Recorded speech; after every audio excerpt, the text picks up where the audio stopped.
Wow, what an impressive entrance. The roadway is lined alternately with oriental and then London plane trees. Then you come to the entrance with beautiful golden gleditzias, the variety called Sunburst. All of these beautiful trees lead up to this magnificent homestead, which is called Noojee Lea, in the central west of New South Wales.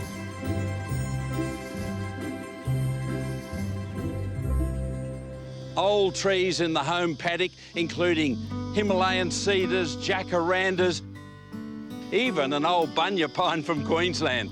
And then you come across this magnificent Chinese elm in all its glory. Now, the garden is seldom open to the public, but I've got an exclusive access for you, so let's come on a fantastic journey.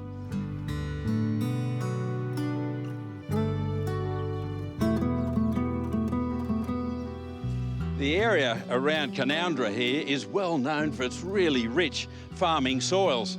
When the pioneers came out and built these fantastic homesteads, they realised, wow, we're a bit remote, not only from big towns, but from the big smoke itself. So they then had to create fantastic gardens, somewhere for the families and the staff to actually relax, but they also had to produce food. This is one of those original grapefruits. Would you believe it? It's an absolute monster, a couple of 100 years old. Sadly, many of these homesteads have actually disappeared over the years, but not so with Nuji Lee. It's been really well looked after. In fact, over the years, many renowned landscape garden designers have added to the garden.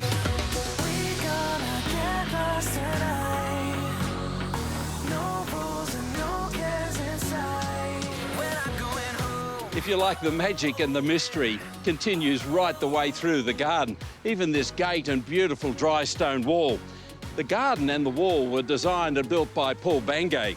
And it's typical of Paul because you've got this beautiful entrance which sort of entices you to come in. But when you get in, you're confronted by yet another wall, but this time it's a hedge of Elaeagnus. But you've just got to go on.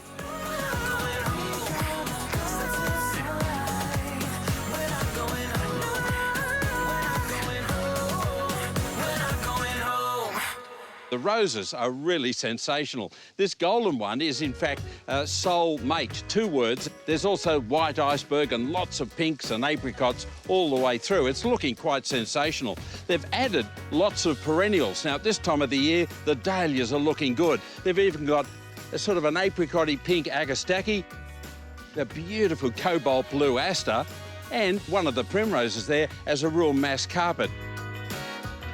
Really good selection to take the heat during summer and the colder conditions during winter.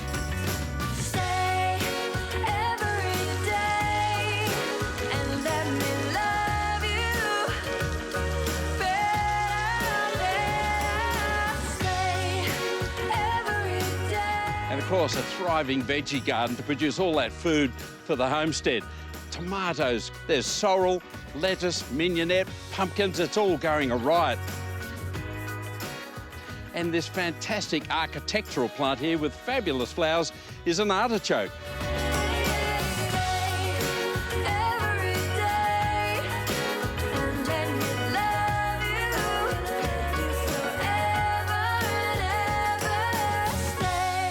There's always been an orchard here at Nuji Lee, dating from, in fact, the 1860s. And some of those original fruit trees are still here, including this amazing quince. Look at it, it's still loaded with fruit. It's been pruned, pruned and regrown right over the centuries. There's also a persimmon and some nut trees, which you don't see very often. Almonds and walnuts. And of course, right here in the orchard, a very beautiful apricot. There's also 500 hectares of beautiful vineyards surrounding the entire property. It's a very productive place.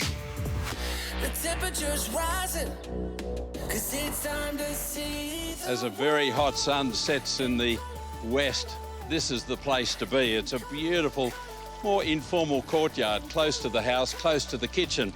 The whole courtyard is surrounded by an arbour.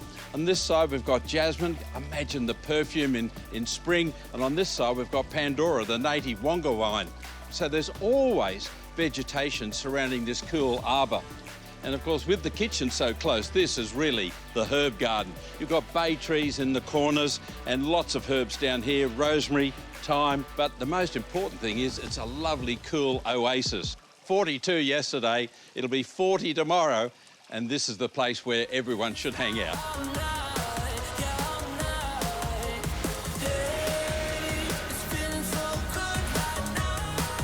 You know, there's a reason why we see so many roses and familiar trees in country properties throughout Australia.